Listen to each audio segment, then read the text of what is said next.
Hello everyone, welcome back to the online lecture series for UGC NET, GSET or SET. My dear friends, this is a second lecture for the accounting and auditing session.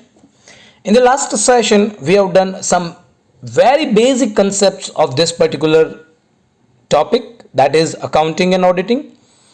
In the last session, we have done the basics, which includes what is accounting, what are some characteristics of accounting, some branches of accounting, and the basic meaning of auditing. Today we are going to discuss some detailed explanation about accounting principles. अभी देखो, बहुत सारे बच्चे हैं, बहुत सारे students हैं जिनको यहाँ पे कंफ्यूजन आती है, सर ये अकाउंटिंग कन्वेंशंस क्या है, अकाउंटिंग कंसेप्ट्स क्या है, अकाउंटिंग अजम्पशंस क्या है, अकाउंटिंग प्रिंसिपल्स क्या है. तो आज का हमारा जो सेशन है वो पर्टिकुलरली डिपेंड्स है इन अलग अलग शब्दों पे. ये जो हमारे अलग अलग वर्ड्स हैं जो हमने अभी बात की, तो ये सब क्या है. देखो, आपको अकाउंटिंग करना है. You are supposed to prepare trading account, profit and loss account and balance sheet. That is accounting principle. आपको फाइनेंशियल स्टेटमेंट में trading account, profit and loss account and balance sheet prepare करनी है. That is the concept, that is the accounting principle. आपको ऐसे ही करना है. Debit what comes in, credit what goes out. Debit the receiver, credit the giver. This is an accounting principle which is universally accepted. Now the second word comes to us. Sir, what is accounting concepts or assumptions? Accounting concepts are some basic rules on the basis of which you have to follow the accounting process.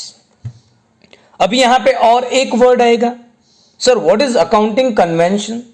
Convention मतलब क्या है? जो tradition चली आ रही है. तो जो principal है उसके अंदर अलग अलग वर्ड्स है. बेसिक है हमारा प्रिंसिपल. आपको अकाउंटिंग इसी तरह से करना है with some rules and procedures to be follow for preparation of trading, profit and loss account and balance sheet. But in that principle अलग अलग बहुत सारे शब्द हैं. तो आज हम उन सभी शब्दों के मतलब जानने वाले हैं. ठीक है. सो विदाउट वेस्टिंग टाइम, अगर आपने इस चैनल को सब्सक्राइब नहीं किया है तो सब्सक्राइब करो और बेल आइकन को क्लिक करो, जिससे इन फ्यूचर जो भी नए नए सेशंस, नए नए वीडियोस अपलोड हो वो आपको नोटिफिकेशन मिल जाए.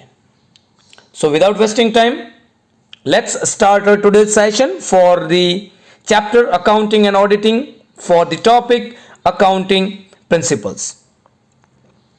Now, after this session, you will easily understand the concept of accounting principle. You will understand the concept of assumption and convention. You can easily differentiate with this two. मतलब assumption concepts क्या है और conventions क्या है. We'll discuss some important MCQs, and after that, we'll focus on some importance and difference between accounting concepts and accounting conventions. तो ये जो आज का सेशन है वो पूरा जो राउंड है वो किसके ऊपर जा रहा है? Accounting principles, concepts, assumptions and conventions पे. So look at here. The first word is accounting principle. What is accounting principle? See here. Financial statement discloses the profitability and solvency of the business to various parties, various stakeholders like proprietors, investors, creditors, government and many more. Therefore, it is necessary that such statement, ये statement कौन सा statement? Financial statement should be prepared according to some standard language and set rules. Debit what comes in, credit what goes out. अगर कुछ आता है तो उसको debit करना है, कुछ जा रहा है तो उसको क्रेडिट करना है, तो यूनिवर्सली एक्सेप्ट करेंगे. स्टैंडर्ड, तभी हम जो इसकी जो प्रॉफिटेबिलिटी और सॉल्वेंसी है वो अच्छी तरह से हम आइडेंटिफाई कर सकते हैं। एक बंदा कर रहा है, एक फर्म कर रहा है डेबिट व्हाट कम्स इन, दूसरा बंदा जो है, दूसरा फर्म जो है वो कर रहा है क्रेडिट व्हाट कम्स इन, तो जो स्टैंडर्डाइजेशन होगा वो फुलफिल नहीं होगा। So you can not compare. So the main M of accounting principle is to prepare financial statement with some standard rules, and that standard rules are generally called as generally accepted accounting principle। यहां से आपका एक MCQ बन सकता है। क्या MCQ बन सकता है? What is the full form of gap? GAAP। so the answer is generally accepted accounting principle। done? See here, what is the full form of GAAP? Generally accepted accounting practices, generally accepted accounting principles, generally accepted accounting and auditing principles, generally accepted accounting and auditing practices। So the right answer is generally accepted accounting principle, option B। Full form of GAAP is generally accepted accounting principle। Done? अभी यहां पे हमारा एक नया concept आया। क्या नया concept आया? गैप। अकाउंटिंग प्रिंसिपल तो समझ में आ गया, सभी फर्म को एक ही स्टैंडर्डाइज फॉर्मेट में फाइनेंशियल स्टेटमेंट को प्रिपेयर करना है। ये जो स्टैंडर्डाइज फॉर्म, उसके जो रूल्स होंगे, that is called as accounting principles. पर ये गैप क्या है? See here, so that is generally accepted accounting principle। GAAP is defined as those rules of action or conduct which are derived from experience and practice, and when they prove useful they become accepted as principles of accounting universally। मतलब आप practice कर रहे हो, कोई भी आप accounting कर रहे हो, बहुत सालों से कर रहे हो, अगर वो प्रोसेस जो है, वो जो प्रैक्टिस है आपकी, वो यूजफुल हो रही हो और अगर उसको यूनिवर्सली एक्सेप्टेड किया जाता है, then it is known as GAAP, generally accepted accounting principle. Accounting principles are some accepted norms and basis on which accounting process is based on. Accounting process को फुलफिल करने के लिए, accounting is process of identification, clarification, recording business economic transaction to get some useful result। तो ये जो process है उसको same standardise form में फुलफिल करने के लिए जो भी नॉर्म्स और बेसिस होंगे वो होंगे accounting principles. Generally accounting principles are described by various terms such as assumption, convention, concepts, doctrines, postulates etc। अभी यहां पे आपके दिमाग में बहुत सारे क्वेश्चंस रेज हो रहे होंगे। सर अगर प्रिंसिपल पता होंगे तो इसके डिटेल में नहीं जाएगा तो चलेगा? नो। अगर आप यूजीसी नेट, जीसेट या फिर कॉमर्स स्ट्रीम में अकाउंटिंग सब्जेक्ट में एक्स्ट्रा ऑर्डिनरी नॉलेजेबल बनना चाहते हो तो आपको इन सभी वर्ड्स का डिफरेंस पता होना चाहिए। तो एजम्पशन क्या है, कन्वेंशन क्या है, कंसेप्ट्स क्या है? एजम्पशन मतलब convention and concepts both are same. Convention and concepts are both are same. Generally accepted compulsory norms. Now what is convention? देखो यहां पे मैं आपको सिंपल वर्ड में बता रहा हूं। जब हम बैलेंस शीट प्रिपेयर करेंगे तो हम असेट, फिक्स असेट को उसकी कॉस्ट प्राइस पे लिखेंगे। किस प्राइस पे लिखेंगे? कॉस्ट प्राइस पे, हिस्टोरिकल कॉस्ट प्राइस पे हम उसको लिखेंगे। That is concept. Market value नहीं लिख रहे हैं हम, क्या लिख रहे हैं? उसकी जो परचेस प्राइस है, कॉस्ट प्राइस है, हिस्टोरिकल कॉस्ट है, उसको लिख रहे हैं। That is concept. और वही असेट के लिए हमारे पास एक दूसरा कंसेप्ट है, that is reduction in asset, that is depreciation. अभी डेप्रिसिएशन के लिए दो अलग अलग मेथड है। एक हमारे पास स्ट्रेट लाइन मेथड है, दूसरी रिटन डाउन वैल्यू मेथड है। तो यहां पे आप कौन सी मेथड फॉलो कर रहे हो? That is convention. समझ में आ रहा है? कंसेप्ट हिस्टोरिकल कॉस्ट से आपको असेट लिखनी है बैलेंस शीट में। कन्वेंशन जो रिडक्शन हो रहा है वो या तो आप स्ट्रेट लाइन मेथड से कर सकते हो या फिर आप रिटन डाउन वैल्यू मेथड से। तो ये कोई दोनों में से कोई भी एक फॉलो कर सकते हो, उसको बोला जाता है conventions. Clear? So let's look at some basics of principles. Mainly accounting principles are classified into two categories: accounting concepts or assumption, accounting conventions. ठीक है? See here, concepts are ideas or notion about the desirability and applicability of particular method. These concepts guide how transactions are recorded and reported. वैसे ही करना है, उसमें कुछ change नहीं करना है। Debit what comes in, credit what goes out, all expenses and losses are debit, all incomes and gains are credit. तो ये जो है ये कंसेप्ट है। But accounting convention is defined as custom और generally accepted practice which is adopted either by general agreement or common concept among accountant. अगर देखो यहां पे हम एग्जांपल ले रहे हैं दो अलग अलग इंडस्ट्री, एक हम ले रहे हैं शुगर इंडस्ट्री, एक हम ले रहे हैं रबर इंडस्ट्री, समझने के लिए। अगर शुगर इंडस्ट्री वाले जो भी कंपनीज है, they are using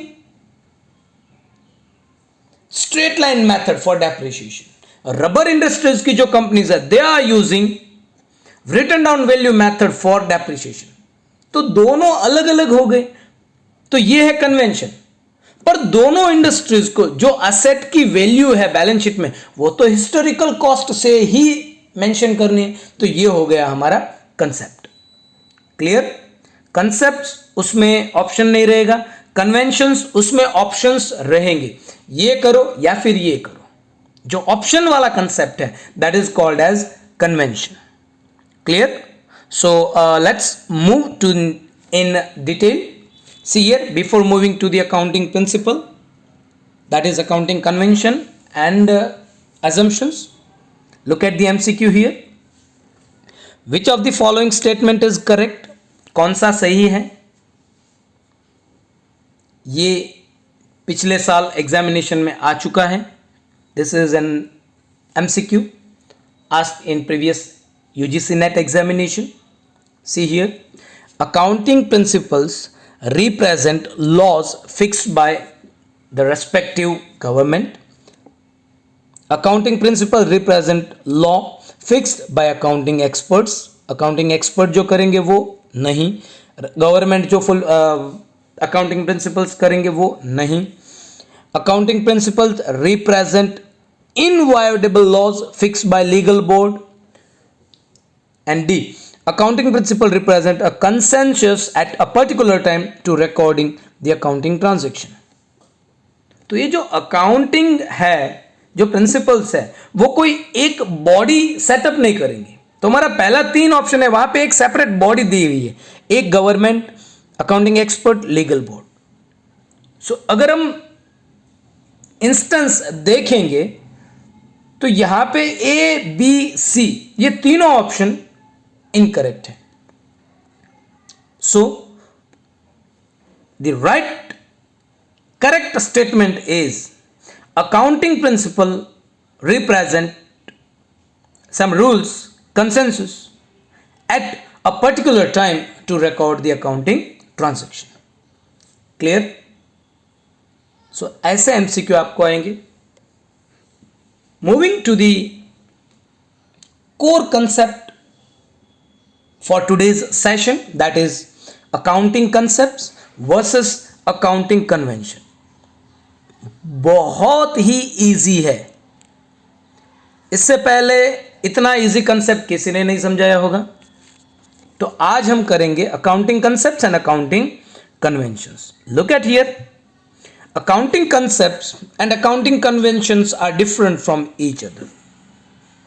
accounting concepts are established by law. Accounting conventions are guideline based upon some agreement और यूज. समझ में आ रहा है? कंसेप्ट्स जो है वो एज पर लॉ होंगे. कन्वेंशन वो आपकी रेगुलर प्रैक्टिस से आप उसमें एक्सपर्टीज हो रहे हो और वो प्रैक्टिस जो है वो जनरली एक्सेप्ट होती है, तो उसको बोला जाता है convention. Clear? See here, we have different accounting concepts. We have business entity concept, money measurement assumption or concept, going concern, accounting period, historical cost, dual aspect, that is duality concept, revenue recognition concept, matching concept, accrual concept and objectivity concept. तो accounting concept की जब बात होगी तो हमारे पास 10 concepts है. 10 concepts are there, assumption और concepts. आपको ये लिस्ट याद रखना है. And when we are focusing on assumption or conventions, we have to remember some more. In any competitive examination which includes this subject accounting, you will have one question from this 10 concepts. आपका एक question यहां से रहने ही वाला है. तो देखो, ये जो यूजीसी नेट एग्जामिनेशन है वो एक एक मार्क्स करके एक एक क्वेश्चन की आपको पढ़ाई करनी है. तो यहाँ पे हमारा एक क्वेश्चन, हमें यहाँ से 10 कंसेप्ट से अगर एक क्वेश्चन हमें मिल जाता है, 1-2 मार्क्स हमें मिल जाते हैं, so we can easily focus on this topic. See here, on the other hand we have accounting conventions, convention of full disclosure, convention of consistency, convention of conversion or prudence and convention of materiality. ये क्या है वो हम आगे आगे देखेंगे. Clear? We are accountable, मतलब इसकी रिस्पॉन्सिबिलिटी या अकाउंटेबिलिटी जो है मार्क्स सिक्योर करने की, वो आपकी है. आपको बहुत ध्यान से ये जो सभी सेशंस है उसकी शॉर्ट नोट्स भी प्रिपेयर करनी है और आपको ध्यान से समझना भी है. So let's start with accounting concepts और accounting assumption. Accounting concepts are ideas or notion about the desirability and applicability of a particular method. Concepts guide how transactions are recorded and reported as per law. Concept आएगा तो law आएगा. Now first is business entity concept. ये क्या है? Simple हम समझ रहे हैं. एक बंदा है जो कंपनी स्टार्ट कर रहा है, तो उसकी कंपनी और वो बंदा दोनों अलग अलग है. ये हो गया हमारा बिजनेस एंटिटी कंसेप्ट. दोनों एक नहीं है. बिजनेस बंद तो वो पर्सन को भी मर जाना है ऐसा नहीं है, दोनों अलग अलग हैं. देखो यहां पे, अकॉर्डिंग टू दिस assumption और concept, a business is treated as a separate entity. That is, business is distinct from its owner. Business units should have a completely separate set of books and we have to record business transaction from the firm's point of view and not from the point of view of owner. जो भी owner है उसके point of view नहीं, जो भी company है, जो भी फर्म है, जो भी पार्टनरशिप फर्म है, उसके पॉइंट ऑफ व्यू से हम अकाउंटिंग करने वाले हैं.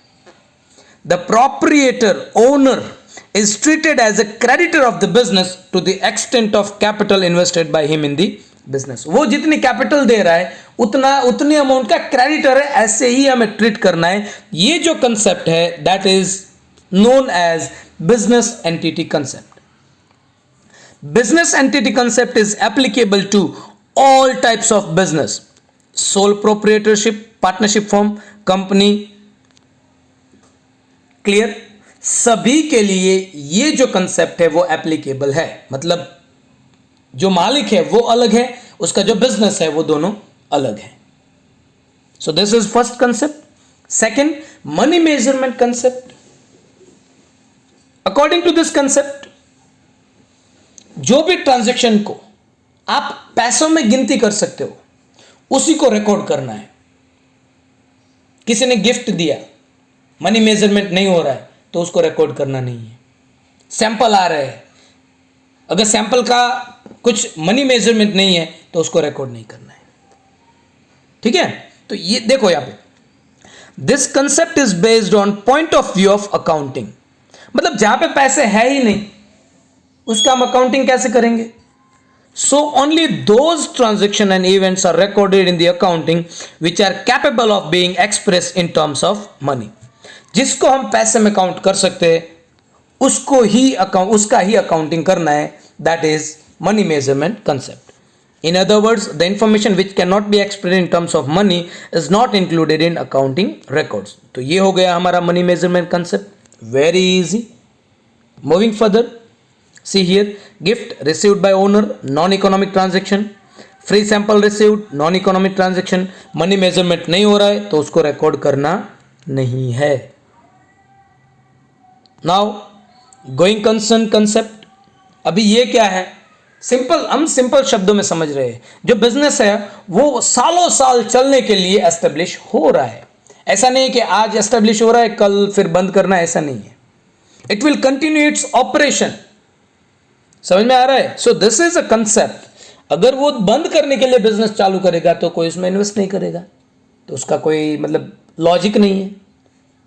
तो ये कंसेप्ट है कि कोई भी बिजनेस है वो इन फ्यूचर ग्रो करने के लिए एस्टेब्लिश हो रहा है, स्टार्ट हो रहा है.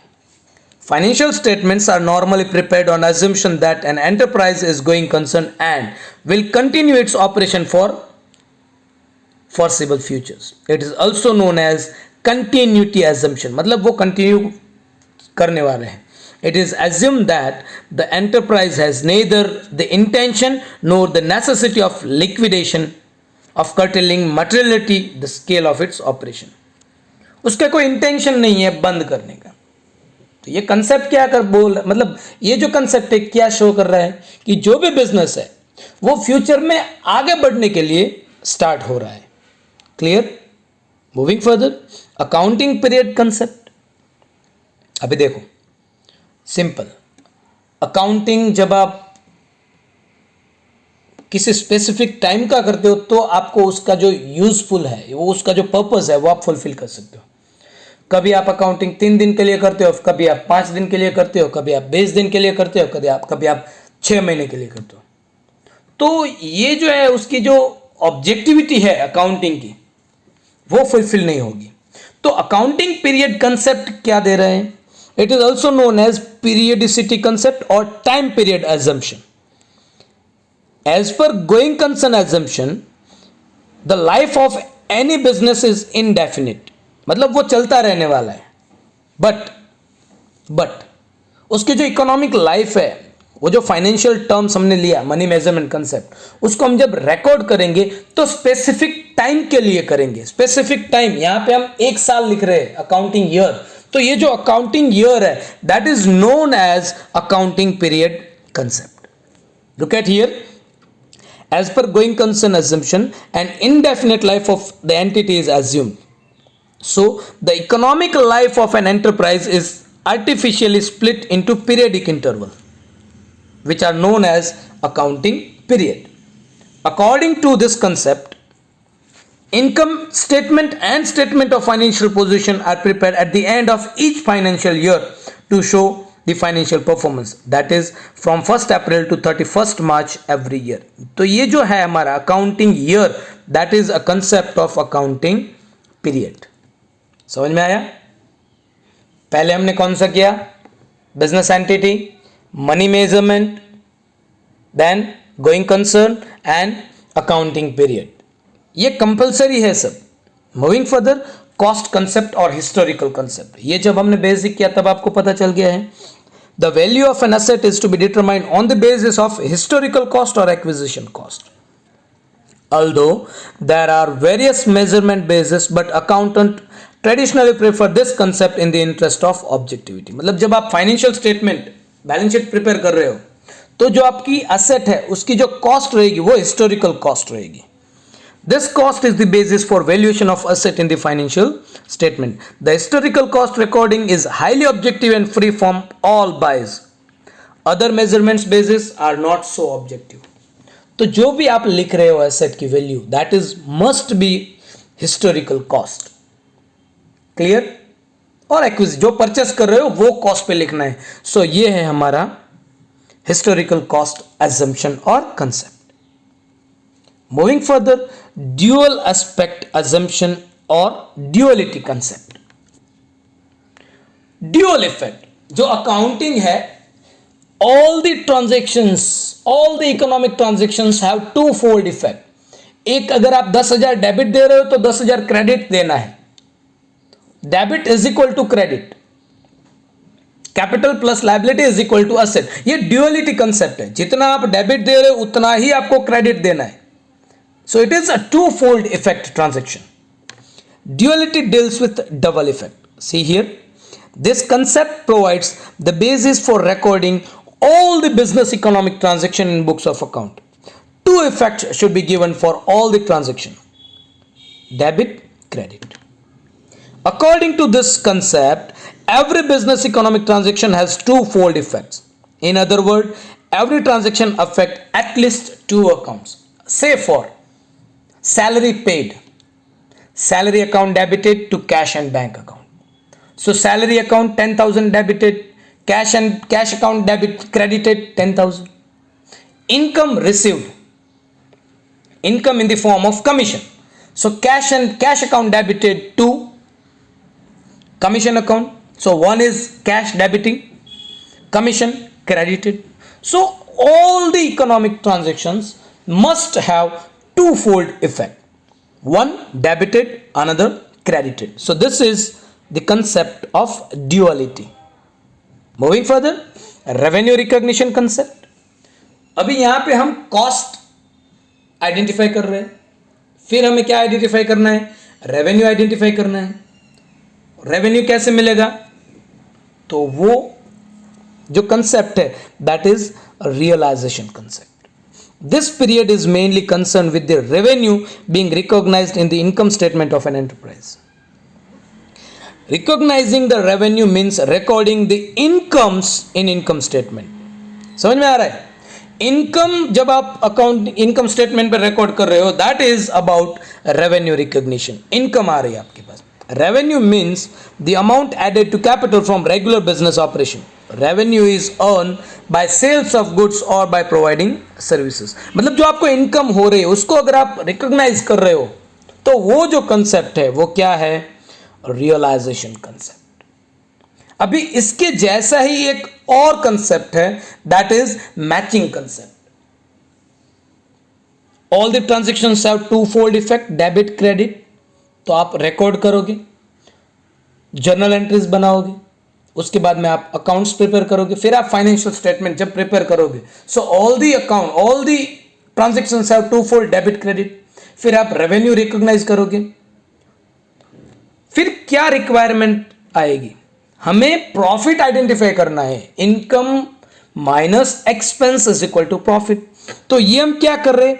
मैच कर रहे हैं। मैचिंग कंसेप्ट है। मैचिंग कंसेप्ट है टू आइडेंटिफाई प्रॉफिट और loss by matching the amount of income and amount of expenses. Receipts and payment को मैच कर रहे हैं। See here, the matching concept facilitates to ascertain the amount of profit or loss incurred in a particular time by deducting the related expenses from the revenue recognized during the previous period. तो यहाँ पे जो सभी concepts है वो एक दूसरे पे डिपेंडेंट है।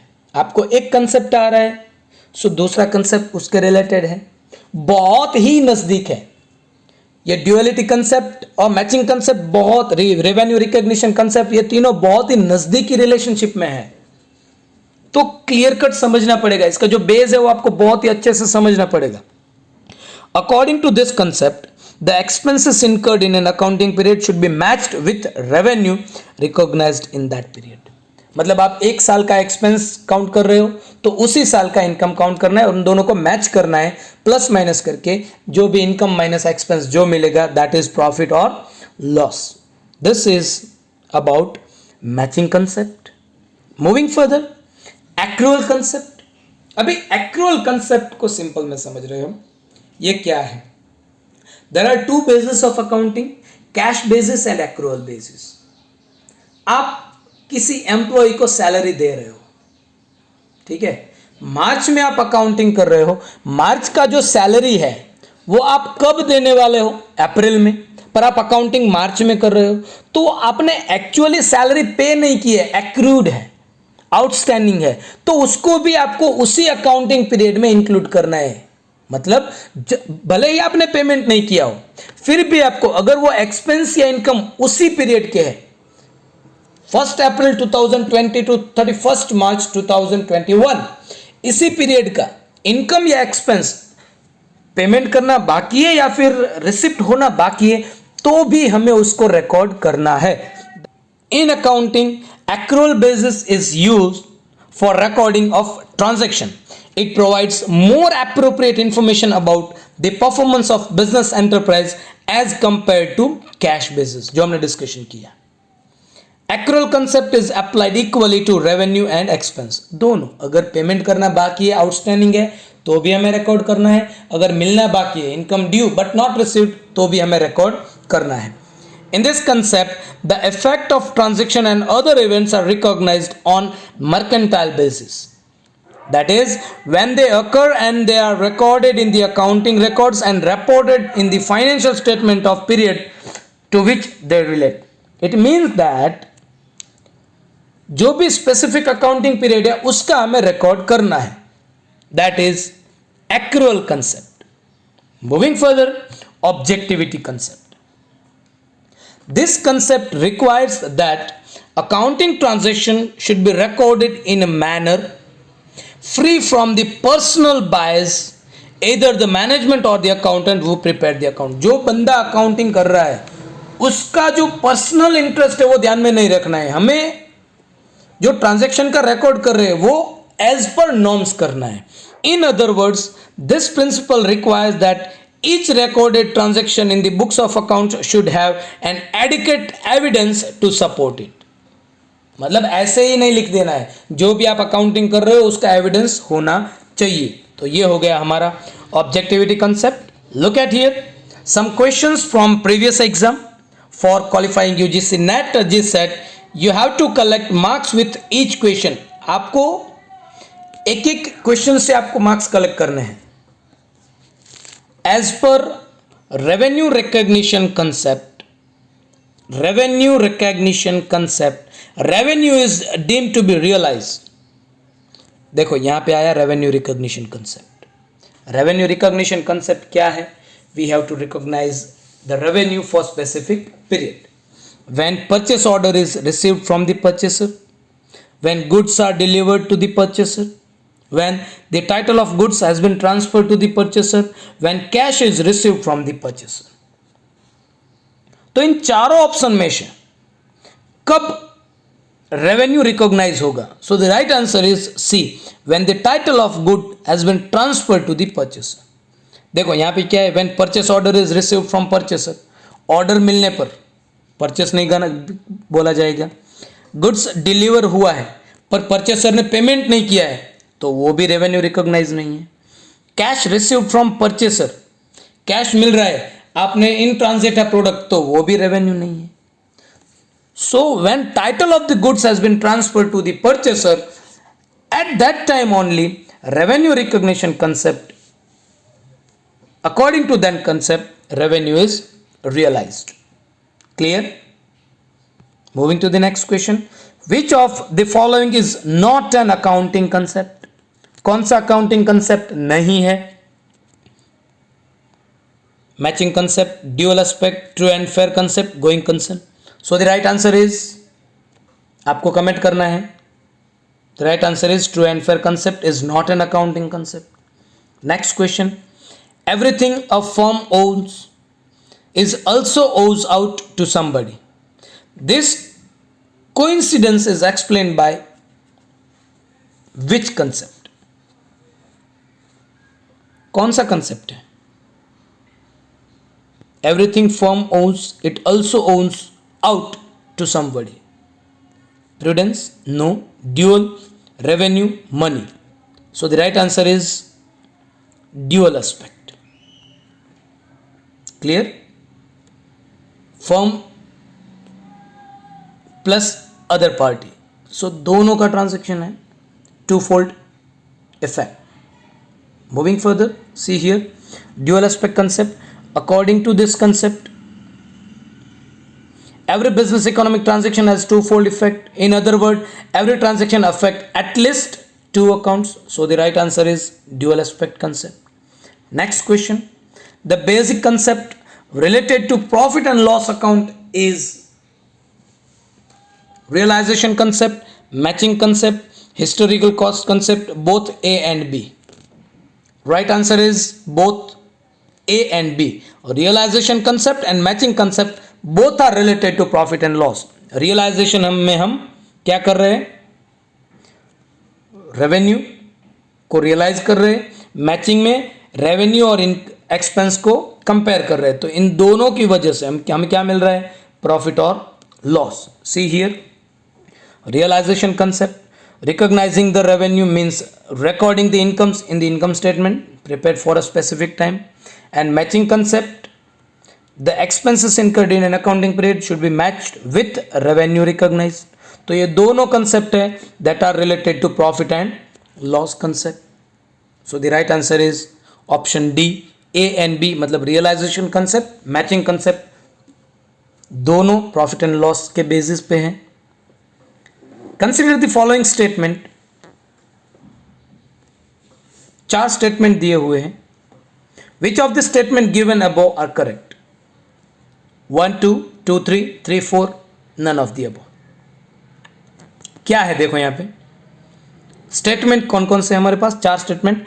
The entity concept of accounting is not applicable to sole trading concern and partnership form. Option 1. ठीक है. Assets are to be shown in the balance sheet at their replacement cost on liquidation. Second statement.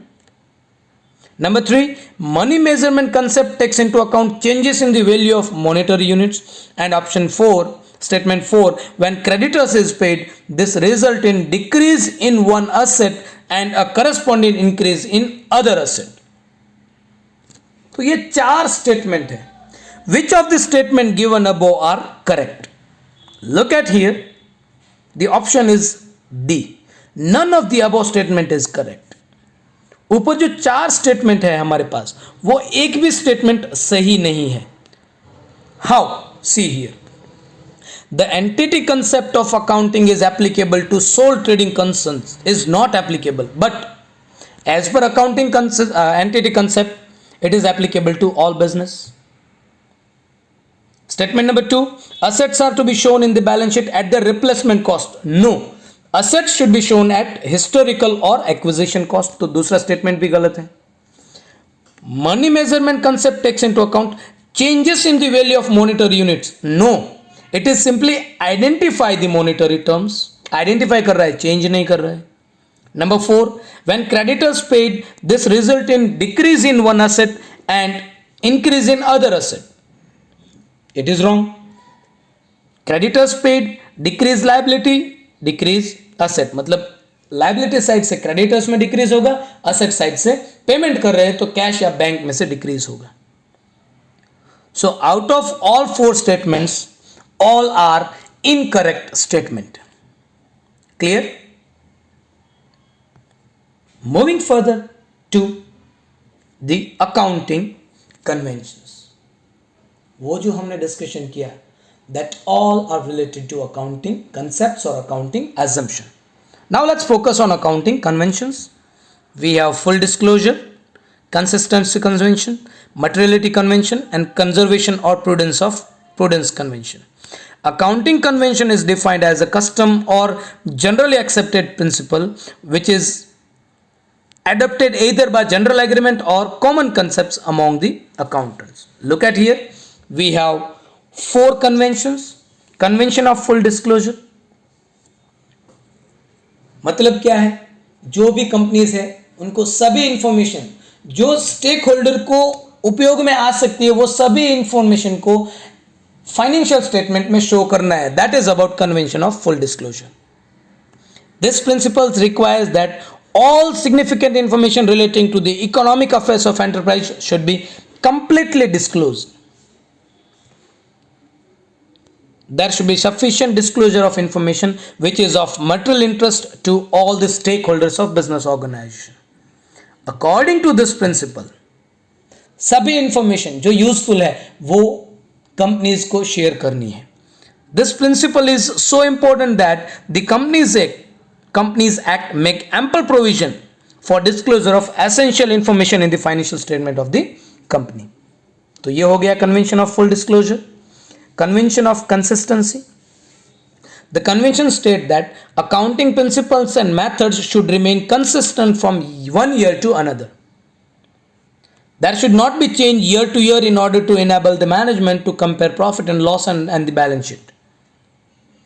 The convention of consistency applied particularly when alternative method of accounting are acceptable. See here, depreciation के लिए हमारे पास straight line method और written down value method है.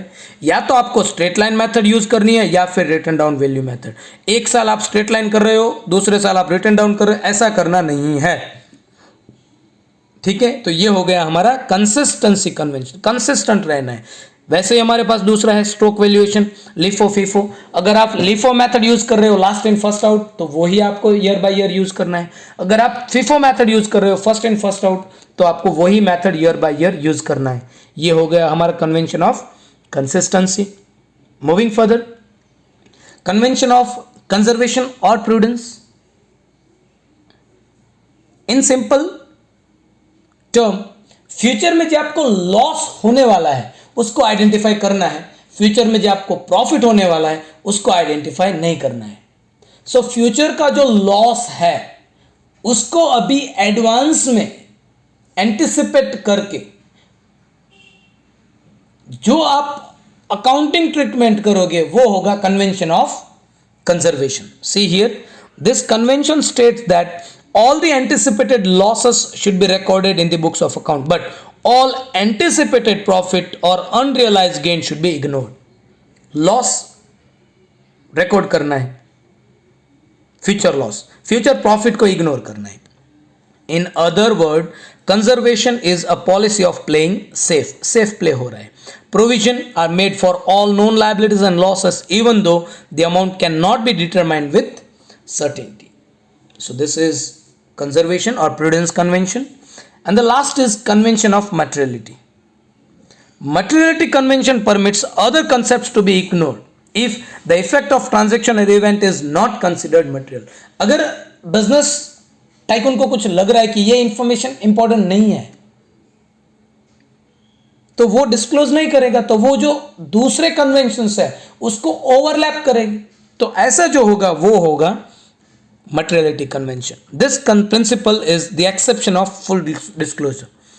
According to this convention, items having an insignificant effect or being irrelevant to the user need not to be disclosed. जो जरूरत नहीं है वो शो नहीं करेंगे तो चलेगा. तो ये है हमारा convention of materiality. Clear? According to American Accounting Association AAA, an item should be regarded as material if there is reason to believe that the knowledge of it would be influence decision of informed investor. अगर material नहीं है तो disclose करने की जरूरत नहीं है. So this is all about the conventions. Look at some questions, MCQs. Which of the following practice is not in consonance with the convention of conservation? Creating provision for bad debt, creating provision for discount on creditors, creating provision for discount on debtors, creating provision for tax. So the right answer is B. Creating provision for discount on creditor is not as per convention of conservation. Q. See here, convention of conservation states that all anticipated loss should be recorded. तो अगर creditor पर जो discount मिलने वाला है that is a profit, वो तो profit है, तो उसका जो भी प्रोविजन होगा वो प्रॉफिट का प्रोविजन हुआ. So that is not in the convention of conservation. Convention of conservation states to make provision for losses and discount on creditor is not a loss, it is a kind of profit. So इसीलिए ये जो option B है that is not with the convention of conservation. If an accounting information is based on fact and it is verifiable by document, it has the quality of reliability. Option 1 relevance, reliability, understandability, comparability. Comparability नहीं है. ये जो information है उसका अगर document आपके पास है verify करने के लिए, so it means that is a reliable accounting information. Clear? So these are some detailed information for accounting principles and accounting concepts and conventions. Let's do the revision. See here.